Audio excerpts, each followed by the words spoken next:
Hello everyone, it's me and welcome back to my YouTube channel Fantasy Story. So आज हम अपने function fair of happiness की next part को explain करने जा रहे हैं.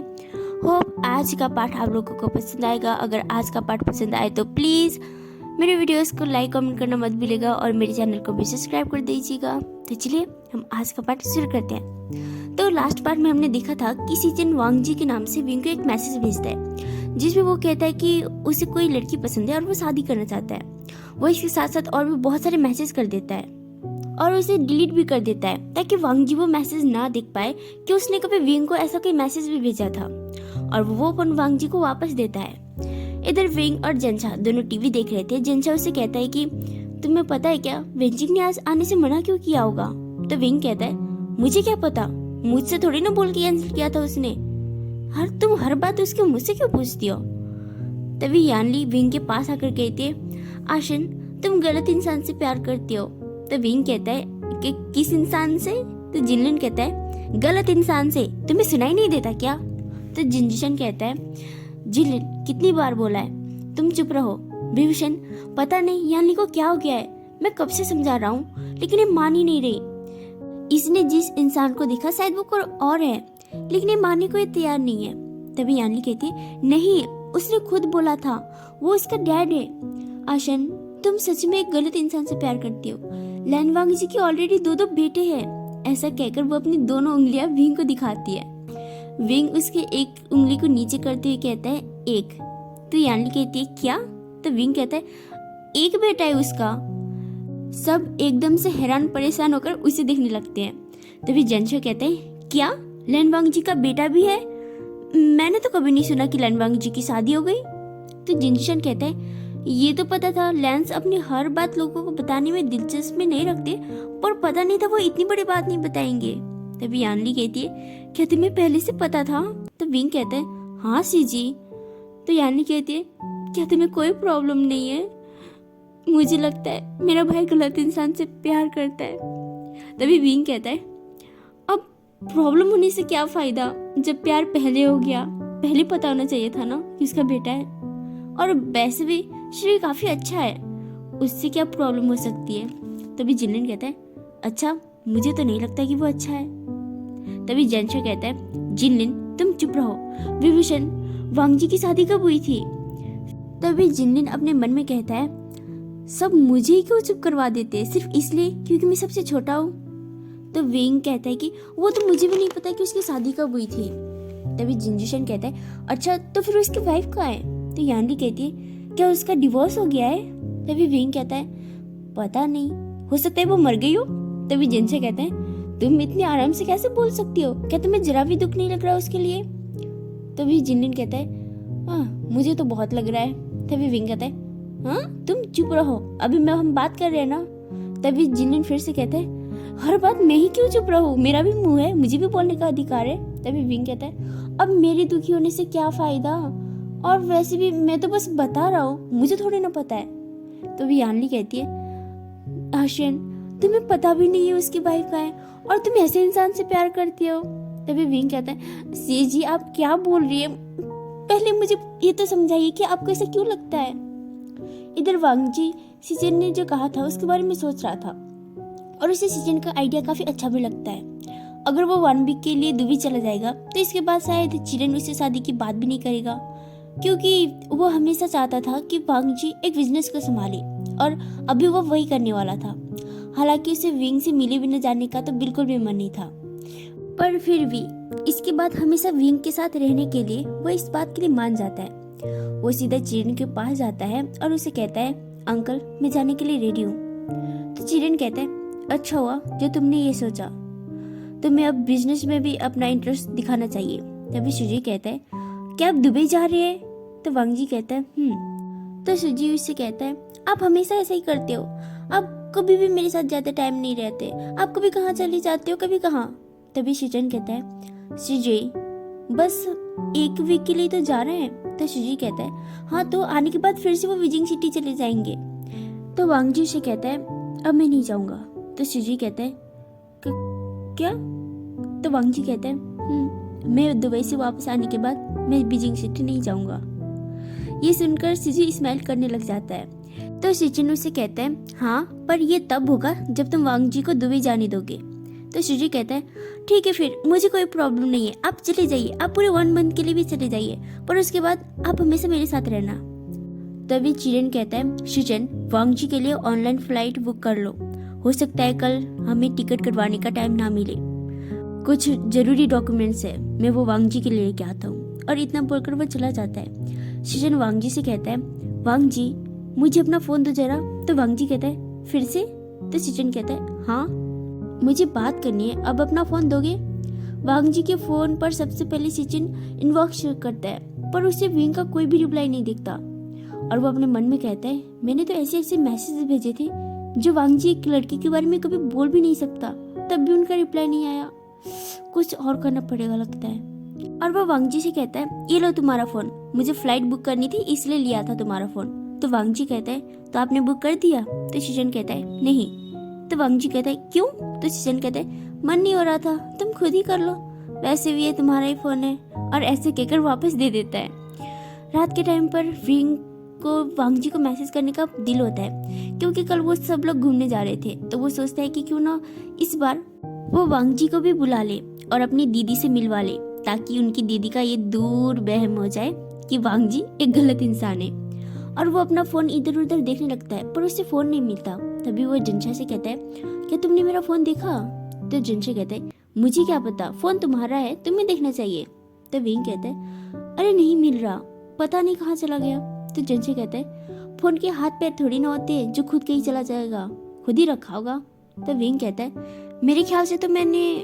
तभी जिनशा कहता है तुम 1 मिनट भी फोन के बिना रह नहीं सकते क्या? तो विंग कहता है वो बात नहीं है। तो जिनशा कहता है चुपचाप सो जाओ, बाद में ढूंढ लेना।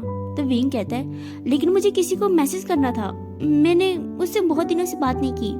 तो भी जिनशा कहता है तुम्हारे मैसेज न करने से वो मर नहीं जाएगा, कल कर लेना। और वो खुद भी सो जाता है। पर विंग अपने मन में कहता है क्या पता मर जाए, तुम क्या जानो, अरे मेरा फोन।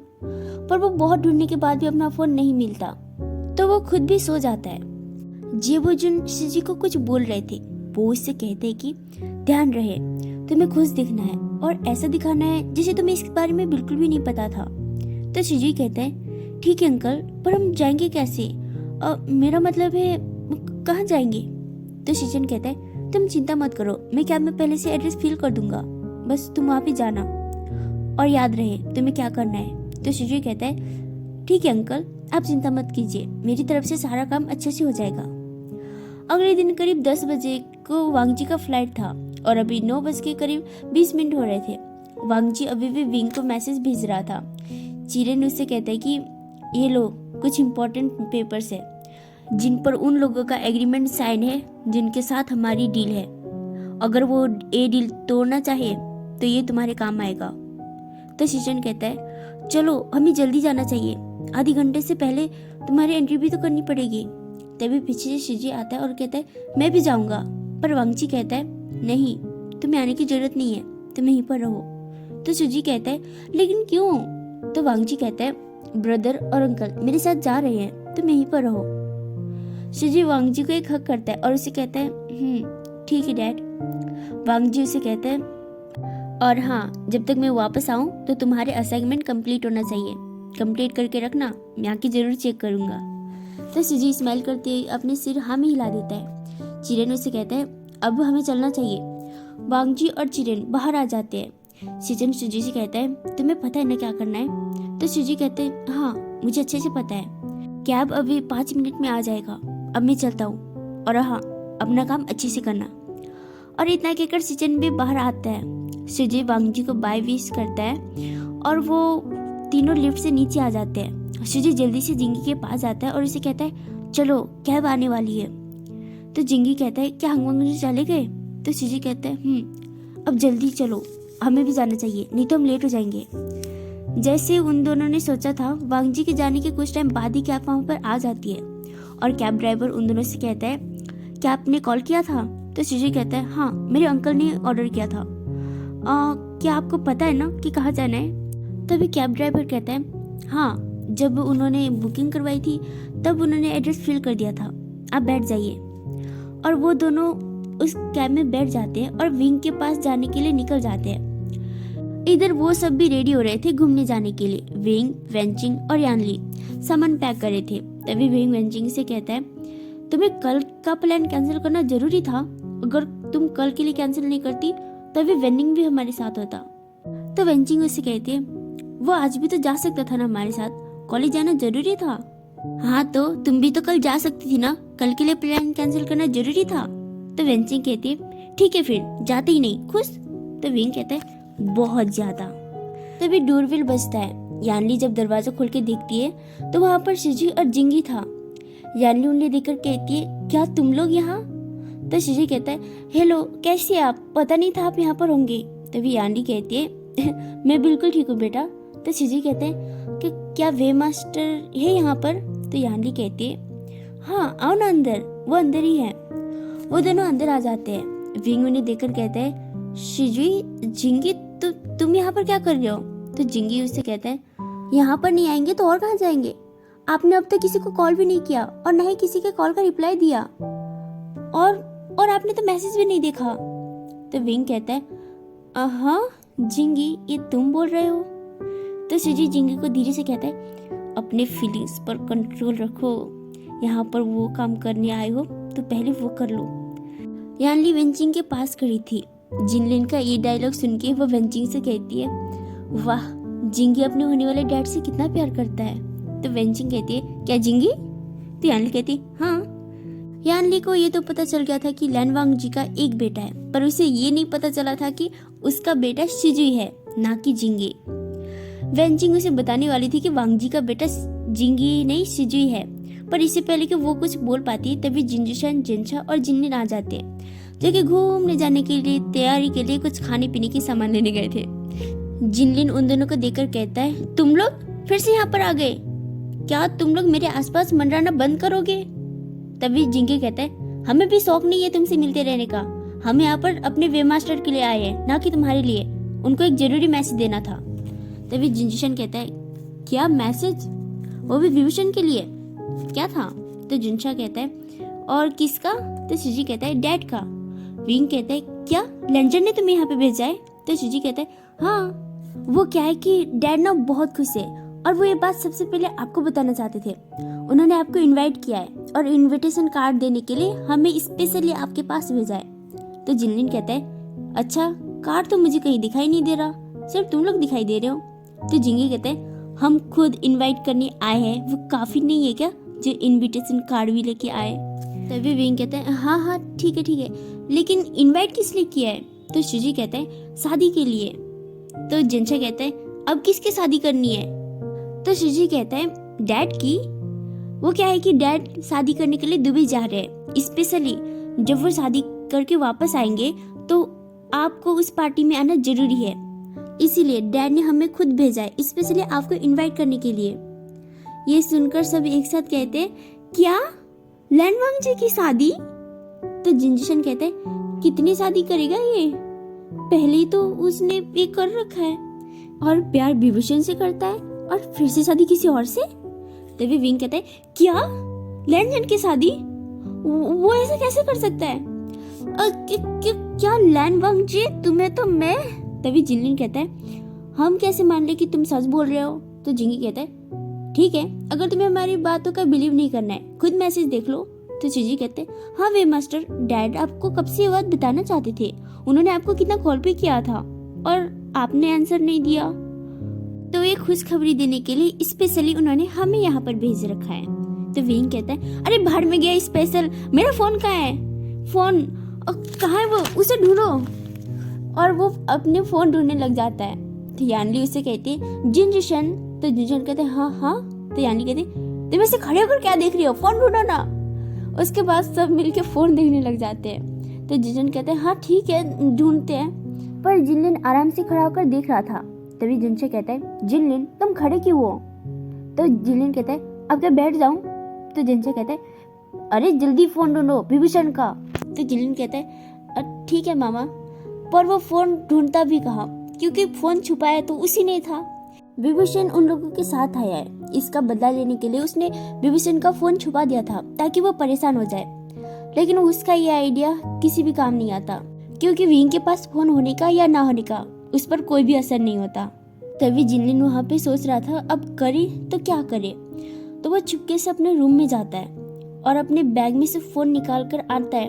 तभी शिजी उसे देख लेता है और वो जल्दी से अपना फोन अपने पीछे छुपा लेता है। तभी शिजी कहता है, क्या तुम्हें फोन मिला क्या? तो जिनलिन कहता है, क्या मैंने रख रखा है जो मुझे पता होगा कहाँ पे है? तो फिर यानली कहती है, तुम कैसे प्रताप कर रहे हो, वो तुम्हारे फ्रेंड है। तो जिनलिन कहता है, हाँ फ्रेंड से ऐसे ही तो बात करते हैं, है ना? तभी जिंगी कहता है, हाँ तुम्हें तो बाद में देख लेंगे, फोन ढूंढते हैं ना। तभी जिंगी फोन ढूंढने के बहाने जिनलिन को पैर पे लात मार देता है। तो जिनलिन कहते हैं, तुम देख के नहीं चल सकते? तो जिंगी कहता है, तुम अपना पैर दूर नहीं रख सकते? तुम देख नहीं रहे हो क्या, हम फोन ढूंढ रहे हैं। अरे लड़ाई बाद में कर लेना, फोन पहले ढूंढना जरूरी है, पहले फोन ढूंढो। और वो जिंगी को वहां से ले जाता है। जिनलिन को समझ नहीं आता कि वो क्या कर रहे, क्योंकि सामने तो सब लोग मिलके फोन ढूंढ रहे थे और फोन छुपाने की जगह कुछ और था नहीं। तो वो जल्दी से फ्रिज को खोलकर मोबाइल फ्रिज के अंदर डाल देता है और जिनशा के पास जाकर कहता है, फोन मिला नहीं ना मामा, एक बार आप फ्रिज में देख लो ना, हो सकता है वो वहीं पर हो। तो जिनशा कहता है, जिनलिन चुपचाप फोन ढूंढो, अगर नहीं ढूंढना है तो बकवास मत करो। तो जिनलिन कहता है, अरे देखिए ना शायद हो। तो जिनशा कहता है, वो फोन है, इंसान थोड़ी ना जो खुद जाकर फ्रिज में बैठ जाएगा। इतना बोलकर वो कोई और ढूंढने लगता है। तभी जिनलिन अपने मन में कहता है, अरे देख लो ना, मैंने ही रखा है, शायद मिल जाए। ऐसे फोन ढूंढ ही रहे थे। तभी वेंचिंग को लगता है कि वहाँ पे जो सोफा पे रखा हुआ था वो फोन विंग का है और वो उठा लेती है। और जब वो उठाती है तो उसे अपना ही वॉलपेपर देखने को मिलता है, पर वो फोन विंग का नहीं, जिनशा का था। पर इससे पहले कि वो कुछ और कह पाती, जिनशा उसे झट से फोन छीन लेता है और कहता है, तुमने देखा तो नहीं? तो वेंचिंग कहती है, मेरी फोटो? तो जिनशा कहते, क्या? तो वेंचिंग कहते, नहीं मेरा मतलब नहीं, मैंने कुछ नहीं देखा, मैंने कुछ नहीं देखा, फोन ढूंढो। लेकिन वो अपने मन ही मन सोचने लगती है कि उसका वॉलपेपर अभी भी जिनशा के फोन में है और जिनशा को भी समझ में नहीं आता है कि वो क्या बोले। इससे पहले कि वो कुछ और एम्बैरेस फील करता, वो दूसरी साइड चला जाता है। तभी विंग कहता है, क्या आप लोग मेरे लिए इतना भी नहीं कर सकते? मेरे पति किसी और से शादी करने जा रहा है और मुझे आप लोग एक फोन ढूंढ के भी नहीं दे सकते। तभी जिनजिशन कहता है, अरे पति तुम्हारा, फोन तुम्हारा, हम ढूंढ रहे हैं, लेकिन फिर भी तुम्हें तकलीफ है। तो विंग कहता है, लेकिन अब तक मिला तो नहीं ना। तो जिनसे कहता है, लेकिन अब तक शादी तो नहीं हुई है ना। तभी शिजी कहता है, अरे लेकिन पहले अभी तक मैसेज तो देखा नहीं है ना। तभी पीछे से जिनलिन कहता है, अरे फ्रिज में देखिए ना। तभी वेंचिंग ना फ्रिज खोल के पानी पी रही होती है, बट उसे सामने फोन दिखता है और वो कहती है, अरे जिनशा का फोन तो अभी भी वहाँ पे था, यहाँ पे कैसे आ गया? पर वो देखती है तो वो किसी और का नहीं बल्कि विंग का फोन था और वो कहती फोन। तो विंग कहता है, वही तो, फोन नहीं मिला। तो वेंचिंग कहती है, मिल गया, फ्रिज के अंदर था। तो सब लोग उसके पास आके कहते, फोन फ्रिज के अंदर था, ये गया कैसे? तो जिनलिन कहते हैं, और शायद जाके बैठ गया होगा। तो जिनशा कहते हैं, मैंने कितनी बार बोला था, ये इंसान थोड़ी है, जब बैठ जाते हैं पक्का इसे यहाँ पर किसी ने रखा होगा, ये किसका काम हो सकता है? तो विंग कहता है, इस घर में जो भी छोटा है उसी का काम हो सकता है। तभी जिनलिन कहता है, आपका कहने का मतलब है मैं छोटा हूँ, इसका मतलब ये थोड़ी ना कि गलती कोई और करे और मतलब मैं फंस हूँ, मैंने थोड़ी किया। तभी शिजी धीरे से जिंगी को कहता है, अगर ऐसे ही पूछताछ चलती रही तो भी मास्टर कभी मैसेज ही नहीं देख पाएंगे। तभी जिंगी कहता है, अरे हाँ, फोन तो मिल गया है ना, जो काम कर रहे थे पहले वो करे, मैसेज देखिए। तो विंग जल्दी से वांगजी के उस पे जाता है और उसके कॉल और मैसेज को अनहाइड कर लेता है और वहाँ पे वो ऐसे मैसेज देखते हैं जिसकी वजह से उसकी आंखें फटी रह जाती है। वो पहले तो वांगजी के हाउ आर यू वगैरह मैसेज देखता है, उसके बाद देखता है वांगजी ने लिखा था, विंग, मैं एक लड़की को पसंद करता हूँ, मैं उससे शादी करना चाहता हूँ। तो उसके बाद लिखा था, वो मुझे मार्केट में मिली थी, नहीं मेरा कहने का मतलब है दुबई के मार्केट में, मैंने उसे टीवी पे देखा था, उसने व्हाइट कलर की साड़ी पहनी हुई थी और उसके माथे पे एक बिंदी थी, उसके लहराते काले बाल। तो जिनलिन कहता है, ये तो चुड़ैल लग रही है। जैसे जैसे ये क्वालिटीज बता रहे हैं ना, इससे तो पक्का ही लग रहा है ये किसी चुड़ैल को ही पसंद करते हैं। पर तभी जिनशा कहता है, जिनलिन कितनी बार कहा था चुप रहो तुम, विभूषण तुम आगे के मैसेज पढ़ो। तो विभूषण पढ़ता है, हाँ वो लड़की मुझे बहुत अच्छी लगती है और मैं उससे शादी करने जा रहा हूँ। वांगजी के सारे मैसेज पढ़ने के बाद विंग वांगजी का लास्ट मैसेज पढ़ता है जो कि आज ही का था। जिस पे लिखा था, विंग, मैं दुबई के लिए अभी एयरपोर्ट निकल रहा हूँ। ये मैसेज पढ़ने के बाद विंग एकदम से सोफे पे बैठ जाता है और वो खुद से कहने लगता है, इसका मतलब रंजन सच में किसी और को पसंद करता है और वो उसी से शादी करना चाहता है। सो गाइस, हम आज का पार्ट यहीं पे करते हैं खत्म। होप आज का पार्ट आप लोगों को पसंद आया होगा। अगर पसंद आए तो प्लीज मेरे वीडियोस को लाइक कमेंट करना मत भूलिएगा और मेरे चैनल को भी सब्सक्राइब कर दीजिएगा। सो अब हम मिलेंगे नेक्स्ट पार्ट में। तब तक के लिए बाय, टेक केयर, अपना ख्याल रखना। ओके।